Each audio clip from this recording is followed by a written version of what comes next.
Bugun siz bilan Ikkinchi jahon urushi haqida gaplashamiz. Tasavvur qiling, bir kun ichida butun dunyo urush ichiga tortildi. Bu tarixdagi eng dahshatli urushlardan biri Ikkinchi jahon urushi edi. Bu urush 1939-yilda boshlandi.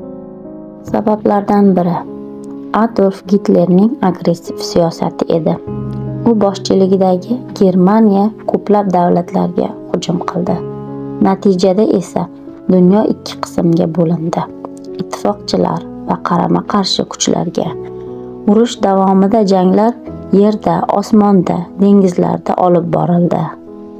Lekin eng dahshatli voqea 1945-yilda sodir bo'ldi.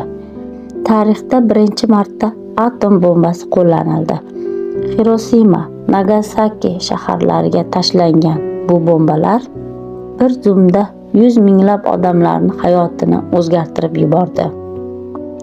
Nihoyat 1945-yilda urush tugadi, lekin uning izlari hanuzgacha saqlanib qolgan.